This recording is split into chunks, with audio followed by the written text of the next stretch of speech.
et messieurs, bonsoir. Bienvenue au magazine économique, chaque dimanche 3h sur Radio Métropole et sur Télémétropole, le rendez-vous économique. Cette semaine, nous allons parler d'immobilier et de logement. Un sujet extrêmement important pour Haïti, particulièrement avec le développement des villes. Vous m'excusez d'abord que la voix n'est pas de très bonne qualité, surtout avec une fâcheuse grippe. Pour le faire, nous avons deux invités. Patrick Giraud, qui est le directeur général de International Advanced Group Studies, qui va nous parler de sa compagnie et du logement en général, particulièrement en France, en Europe. Et un habitué de la maison, Hans Peter, le connu Hans Peters, qui est agent immobilier. Pour qui ça ne pas commencer avant? Agent immobilier, pour qui ça existe dans le pays d'Haïti? Oh, bien sûr, c'est une activité qui existe parallèlement en Haïti parce qu'il n'y a aucun statut légal qui la définisse. La dernière loi sur le courtage est une loi de 1930, mais qui définit les obligations d'un courtier en bourse, parce que c'était pour définir la bourse haïtienne. Il n'y a pas vraiment la patente qu'on exige de l'agent immobilier, qui est une patente de courtier, ne répond pas en définition au statut qu'un agent immobilier devrait avoir à l'intérieur de la société. Donc il y a un travail important à faire dans ce secteur pour créer un vrai marché immobilier qui est achat et vente et qu'on puisse vraiment satisfaire la demande. Ce marché existe. Il existe avant la lettre, avant le droit, avant la loi. Parce qu'il y a des besoins et ces besoins doivent être satisfaits. Et le problème de logement en Haïti est un problème crucial quand on considère qu'à peu près 25 000 familles ne trouvent pas, il n'y a pas assez de maisons construites. Il manque 25 000 maisons chaque année en Haïti. Par année? Par année. Et si on fait l'accumulation? Si on fait l'accumulation, bon, et on se rend compte de ce que le marché est devenu, un marché de l'offre et de la demande, où la demande est beaucoup plus grande que l'offre. Tout à fait. Donc il y a un marché intéressant. Patrick Giraud, vous êtes de la France, vous connaissez bien l'immobilier. Si on devait comparer les deux pays en termes d'organisation, en termes de loi, qu'est-ce qu'on pourrait prendre de chez vous à peu près? En France, on a une approche assez différente de l'immobilier. Déjà, en France, il y a plus de logements. Ah, c'est l'inverse? C'est l'inverse. En France, on a plus de logements, en fait, une offre qui dépasse largement la demande. Malheureusement, on n'exporte pas la maison. Ah, absolument, non, définitivement. Le marché de l'immobilier intéresse l'ensemble des secteurs, de manière générale, que ce soit le secteur privé comme le secteur, je dirais, public, professionnel, etc. Donc voilà, il y a une demande, il y a une offre qui est pléthore en France. Il y a des régions qui ont des offres beaucoup plus importantes que d'autres. En tout cas, les régions françaises qui sont développées et très très très développées. Il y a des régions qui sont laissées pour compte, mais qui n'ont pas forcément de besoins importants. Ces régions-là, donc, il y a cette offre. Cette offre, elle existe, elle est très très importante. Et contrairement à notre pays, à Haïti. Parce que ce que je tiens à préciser, c'est que je suis devenu haïtien par adoption, donc ça fait un petit peu plus d'1 an maintenant que je suis en Haïti. Et donc, contrairement à Haïti, il y a une offre, cette offre est très très importante, et donc il n'y a pas suffisamment d'acquéreurs de ces offres-là, donc il se trouve que beaucoup de bureaux, beaucoup de logements restent inhabités. Ce qui n'est pas le cas ici en Haïti. Et c'est ce que disait Hans tout à l'heure, à l'instant. Il disait qu'effectivement, et ça c'est une information qui est très importante, et ce qui nous a poussé, ce qui m'a poussé à initier ce projet-là de développement immobilier, de développement de programmes immobiliers, parce qu'on se trouve face à une pénurie de logements. Vous imaginez 25 000 logements. 25 000 demandeurs de logements qui ne trouvent pas de logement, que ce soit un appartement ou une maison. Des gens d'une classe moyenne. Ce n'est pas péjoratif lorsque je dis classe moyenne, qui ne trouvent pas, qui ont les moyens de pouvoir acquérir, de pouvoir rembourser un logement qu'ils ne trouvent pas. C'est absolument extraordinaire. Donc, avec Hans, nous avons initié le projet de développer des projets immobiliers. Alors, quand on parle de projet immobilier, on parle en termes de lotissement. Le lotissement, c'est quoi? C'est 2, 3, 5, 10, 15 maisons. Ce qui permet de faire des économies d'échelle à la construction, mais également pour le client, pour le futur propriétaire, de faire des économies, de pouvoir investir un logement, de pouvoir acquérir un logement à un prix raisonnable. Ce qui n'est pas forcément le cas lorsqu'on est sur une maison individuelle, c'est-à-dire qu'on a son terrain, on veut construire une maison. Là, on va déplacer des équipes pour construire plusieurs maisons à la fois. Donc, permettre de faire des économies d'échelle importantes. Est-ce qu'il y a des contraintes légales qui empêchent que le marché haïtien puisse répondre à cette demande si importante? Est-ce que la loi ne favorise pas le marché? Est-ce qu'il y a un aspect extrêmement social? Qu'est-ce qui provoque ça? Les contraintes sont d'ordre d'abord économique, parce que la plupart des matériaux de construction, à part le ciment que l'on produit ici, tout cela vient de l'extérieur. Pour parler des intrants. Des intrants. Tous les intrants viennent de l'extérieur. Or, avec la variation du dollar et les courbes d'inflation qu'on atteint ici, on peut dire en moyenne que quelle que soit la maison et quel que soit le quartier où elle se situe, subit sur une échelle de 5 ans 25% d'augmentation, en coût de remplacement seulement. Mais comme il y a la chaîne de valeur qu'on peut utiliser dans le secteur logement, est-ce qu'il n'y a pas certains produits qu'on pourrait fabriquer en Haïti? Est-ce qu'on est obligé d'acheter tout à l'extérieur? Bien sûr. Et c'est là que nous innovons quelque part. Nous innovons en intégrant des matériaux locaux dans la construction. Par exemple, dans le premier village que nous avons initié, nous allons utiliser le bambou et des copeaux pour faire l'isolation phonique de la maison. Parce que ça devient thermique et phonique. Ça devient un prérequis vu l'agression sonore qu'on subit ici ces jours-ci, c'est terrible. Et ça, c'est d'une manière générale. Aux environs d'hôpitaux, on entend des décibels extraordinaires sans aucune intervention, etc. Les places publiques, Absolument. Or, comment s'isoler, comment produire normalement sans un certain degré d'isolation phonique? Ça, c'est crucial. C'est crucial. Nous avons développé plus, prenez-le de quelqu'un qui joue de la musique aussi, nous avons développé plus une culture du bruit qu'une culture du son. Ça, je le dis et je le répète, parce que à profusion, il y a des caisses qui mettent le branle-bas dans la cité, à n'importe quelle heure, dans des quartiers résidentiels, etc. Donc, il devient important de s'isoler phoniquement, comme ça se fait à Miami et d'autres grandes villes. Nous avons pensé à ça. Nous avons pensé aussi à l'isolation thermique en même temps, qui permet de réduire d'à peu près 2 degrés quand il fait chaud la température extérieure par rapport à la température intérieure. Donc, en étant à l'intérieur, on est 2 degrés en moins. Maintenant, quand il fait froid, on est 2 degrés en plus. Donc, tout a été mis en branle et pour donner un logement qui réponde vraiment aux desiderata et dans une braguette que le marché ne satisfait pas. Tout à fait. Et j'aime dire que lorsqu'on parle de logement, la chaîne de valeur, les différents maillons de la chaîne, attention, il faut d'abord commencer avec les ingénieurs, architectes, ingénieurs mécaniques, ingénieurs hydrauliques, parce que c'est tout un réseau en quelque sorte.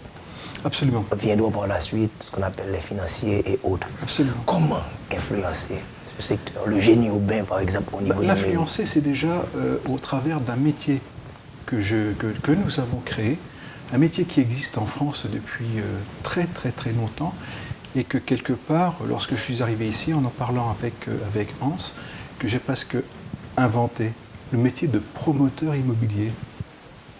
On a des agents immobiliers, on a des gens qui construisent, mais quelqu'un, une personne, une entité, une société qui est capable de gérer, oui, c'est une entreprise, une société, une personne qui est capable de gérer un projet dans sa globalité, mais il n'y avait pas ce genre de choses, il n'existait pas. Donc, qu'est-ce qu'un promoteur immobilier? C'est quelqu'un qui est capable de fédérer un ensemble de compétences. Donc, ce sont des compétences techniques. C'est un architecte, un hydraulicien, un électricien, un ingénieur. Quand on parle d'hydraulicien et électricien, ce sont des ingénieurs électriques, des ingénieurs hydrauliques. Autour d'un seul et même projet, des financiers également. Ça peut être des banques, ça peut être des investisseurs privés. Donc, faire venir tous ces gens-là et le fédérer autour d'un seul et même projet et le faire sortir de terre. C'est ça un promoteur immobilier. Donc au-delà de cette promotion immobilière, c'est quelqu'un qui est capable aussi justement de vendre ce projet, de monter un marketing autour de ce projet, afin de le vendre, tout simplement. Vous n'étiez pas candidat, mais je suis sûr que si vous l'étiez, on aurait pu voir, par exemple, vous, comme promoteur immobilier, pour dire voilà le secteur qui pourrait relancer l'économie haïtienne avec ce déficit extrêmement important, et surtout de comprendre qu'il n'y a pas qu'un seul un ingénieur, il y a tout un ensemble de métiers qu'on pourrait retrouver. En économie, on aime dire jusqu'à 2008, lorsque la construction va, l'économie va également. Est-ce que vraiment on devrait se concentrer sur ce secteur de la construction pour relancer l'économie haïtienne? Bien sûr, parce que déjà, le type de construction que nous offrons offre et propose une solution différente. C'est-à-dire qu'il n'est plus nécessaire à un jeune couple qui va se marier d'avoir à payer le loyer, attendre 5-10 ans, s'acheter un terrain, mettre des blocs, mettre du sable sur le terrain, mettre des barres de fer et se mettre à l'œuvre 5 ans après. Donc c'est sur 15-20 ans qu'un couple va réussir à avoir sa maison de rêve et sa maison modèle. Les processus de financement actuels nous donnent un avantage certain puisque nous rentrons maintenant dans des financements sur 30 ans pour certaines banques. Ces financements sur 30 ans permettent à ce que la maison de 2 chambres à coucher que nous offrons est à $607 par mois. Donc c'est une solution extraordinaire parce qu'un jeune couple à l'heure actuelle se paie des loyers de $600 par mois. Donc pour $7 en plus, vous ne versez pas des loyers à fonds perdus. Bien entendu, ce ne sera pas la maison de rêve, la grande villa, etc. Mais vous aurez un logement que vous pourrez revendre dans 10 ans ou 15 ans lorsque vous serez à même de construire la maison de vos rêves. Patrick, il y a un problème ici en Haïti, c'est l'espace physique. C'est quand même une île, 27 500 km² que nous avons ici. Et parfois des petites communes très concentrées, une forte densité. On voit le cas de la commune de Port-au-Prince. Comment modifier également la perception, même si on vit dans un espace dominé par le tremblement de terre, on va y parler, pour commencer à construire en hauteur? Est-ce qu'il y a un marché? Est-ce qu'on peut arriver à cela? Absolument. Absolument, ce marché, il est là, il nous tend les bras. Il y a déjà une phase, à mon avis, de restructuration un peu de ce marché.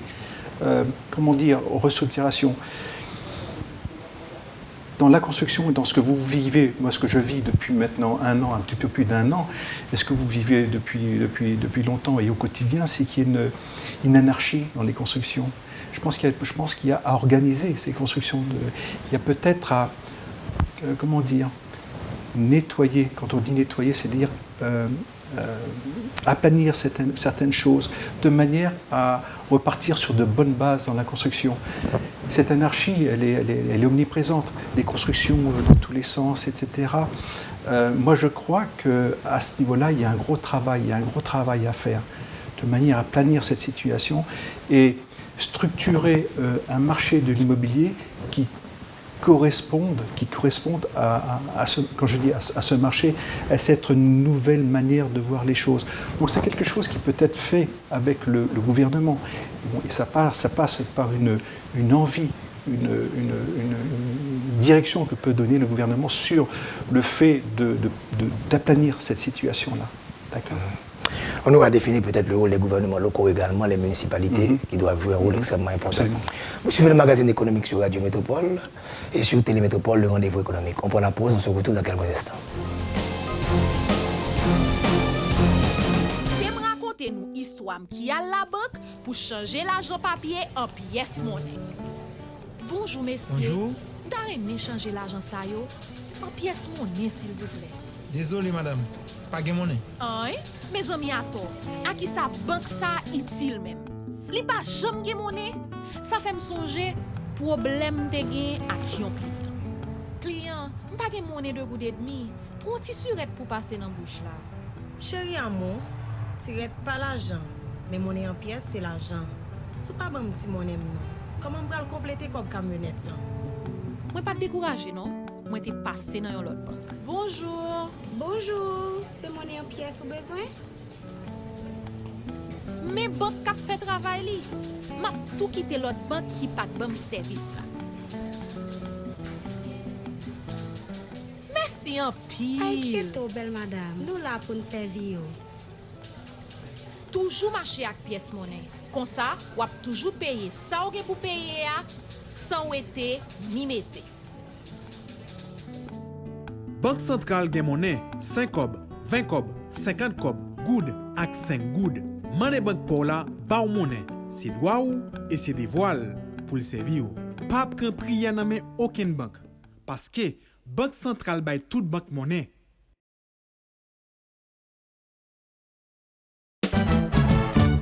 Li campé à côté, la défense intérêt, la fait affaire marché, toujours Jean ou tablé, ou toujours faire confiance, passer le bas performance, ou satisfait sans mode, l'op ses clients Sogé Banque, Sogé Banque, toujours bas côté mes amis, Sogé Banque, toujours bas côté, Sogé Banque, toujours bas côté mes amis, Sogé Banque, toujours bas côté, Sogé Banque.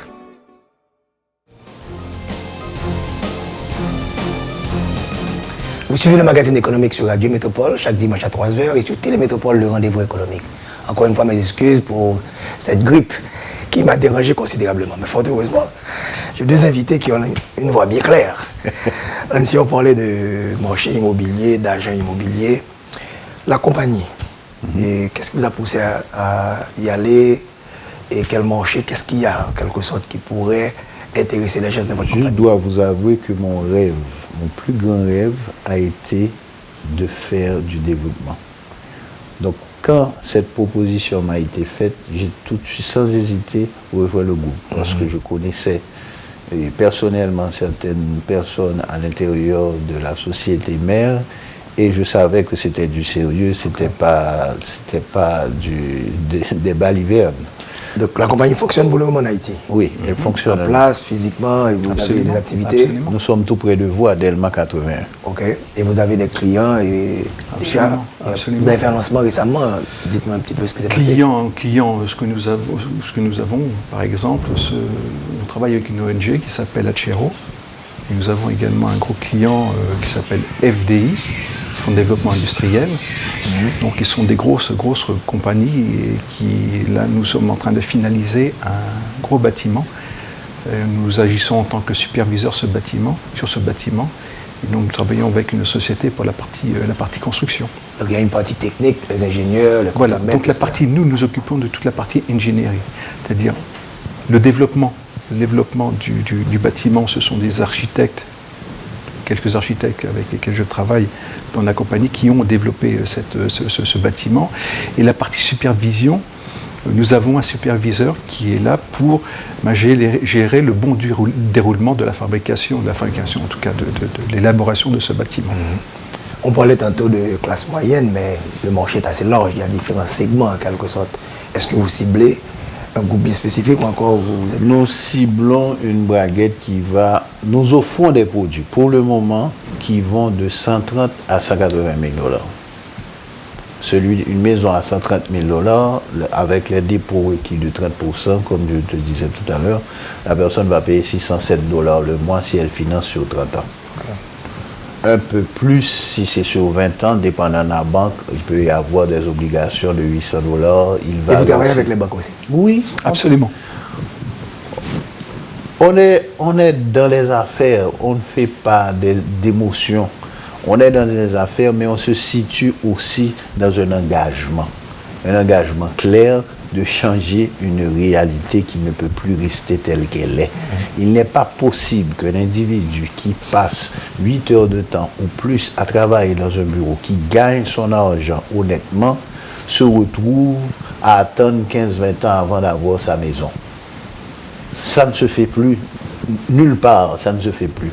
À moins d'avoir des gens qui ne sont pas des citoyens, qui ne sont pas des nationaux, et des étrangers peuvent louer sur un grand marché. Mais pourquoi des Haïtiens sont obligés de louer pendant tout ce temps-là? C'est-à-dire que cette possibilité, elle doit être offerte aussi, parce que se loger, c'est l'une des grandes priorités de la vie. Ouais, sûr. La qualité de vie, il dépend. La qualité de vie. Absolument. Et alors Patrick, le problème qui se pose maintenant, il parle du problème de salaire parfois.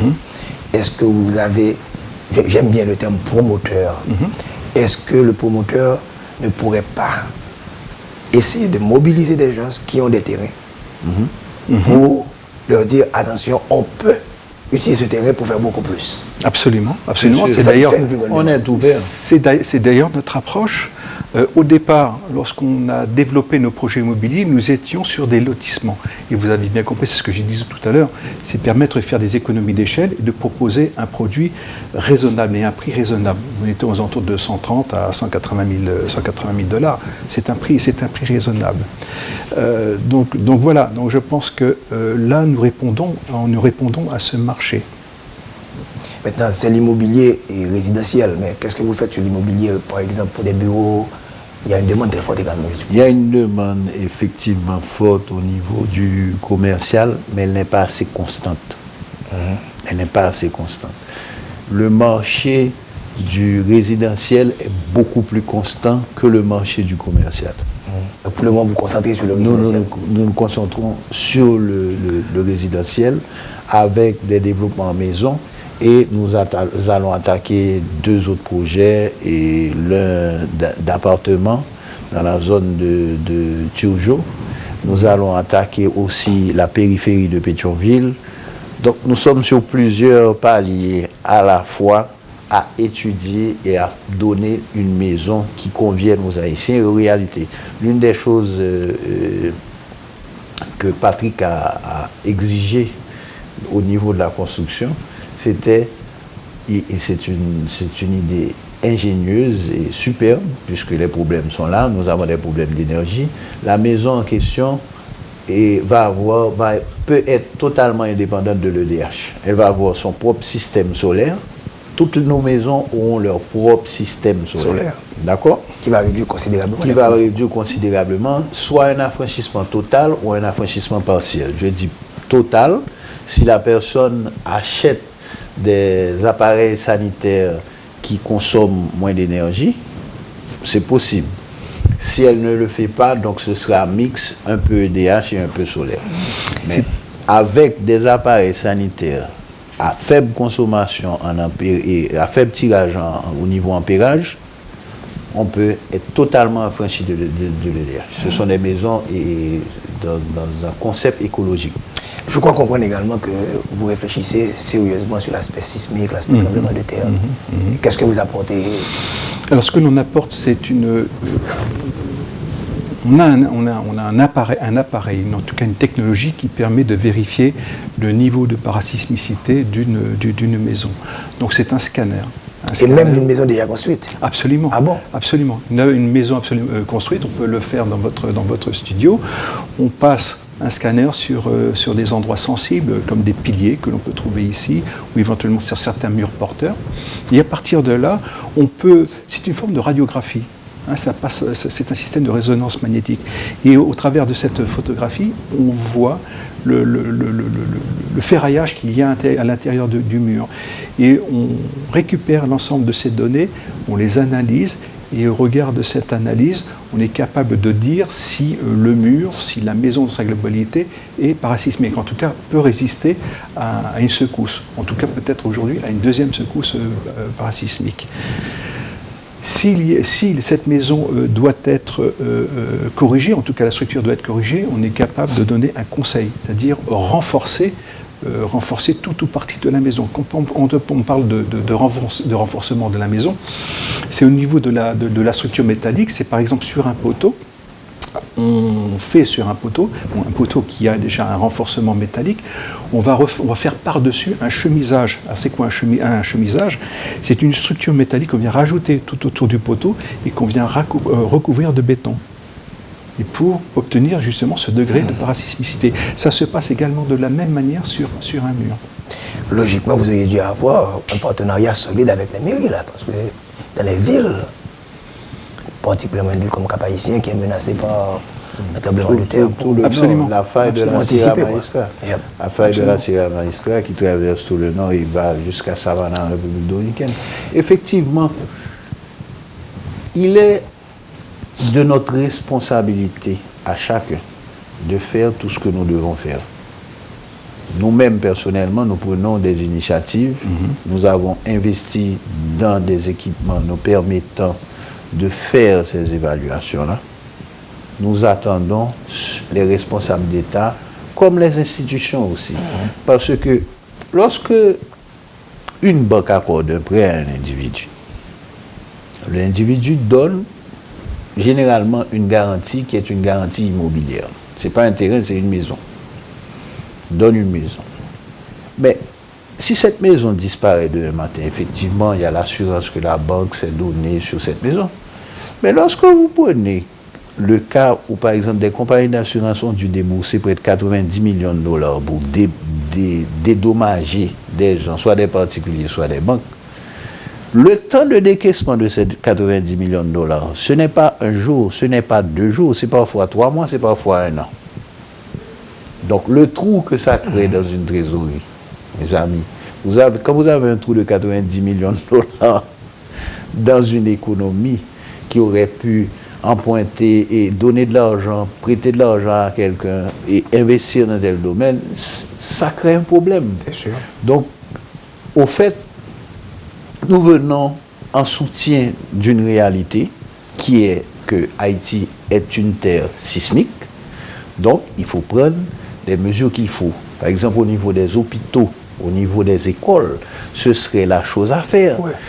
Un hôpital est le dernier retranchement s'il y a un problème.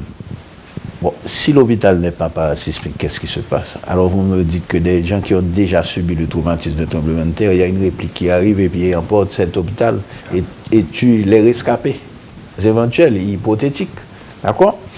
Une école, par exemple, là où les locaux où nos enfants vont.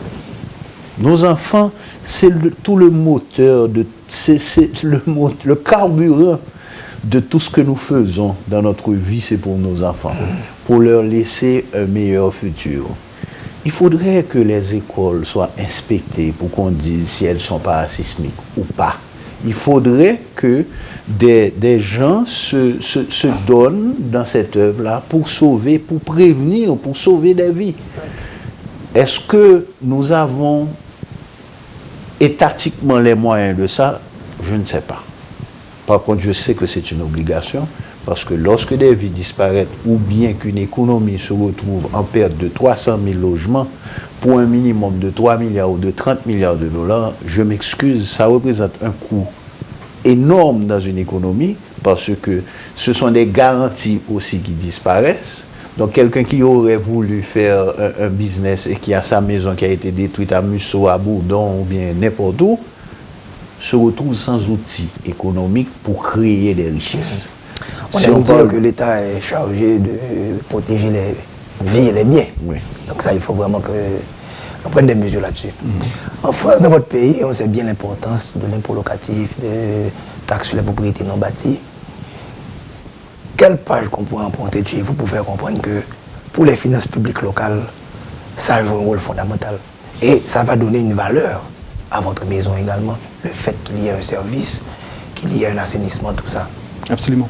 En France, on a, comme vous le disiez, un système d'impôt qui est très bien implanté, quelquefois trop implanté et trop demandeur. Cependant, dans le domaine immobilier, on a 2 impôts. On a l'impôt foncier et les impôts locaux. D'accord ? Les impôts locaux sont reversés en grosse partie à la commune dans laquelle on habite et qui réclame justement cet impôt local. L'impôt foncier, lui, est reversé en très grosse partie à l'État. En Haïti, je ne sais pas encore trop bien comment fonctionne l'impôt locatif, mais je crois savoir que les gens paient, ici en Haïti, les gens, comme vous dites, paient très peu d'impôts, pour ne pas dire pas du tout. Moi, je pense que c'est très important pour un pays comme Haïti. Le principe de l'impôt, quoi qu'on en dise, est un principe qui est fondamental pour que le pays se sorte de ce marasme économique. L'impôt est absolument nécessaire, si petit soit-il, verser 100 gourdes, 10 gourdes, 50 gourdes, Multiplier cette somme-là, 50 gourdes, par 10 millions d'habitants, les 10 millions ici en Haïti, ça représente un pactole très important. Et avec ce pactole, je pense que le gouvernement pourrait initier des projets. Pourquoi pas des projets dans le domaine immobilier? Vous voyez là, à quel point l'impôt est important. Lorsque j'entends parler autour de moi du fait que l'on ne paie pas ou peu d'impôts, ça m'irrisse un peu parce que je ne le comprends pas très très bien. Venant d'un pays très industrialisé et sur-industrialisé, je ne le comprends pas.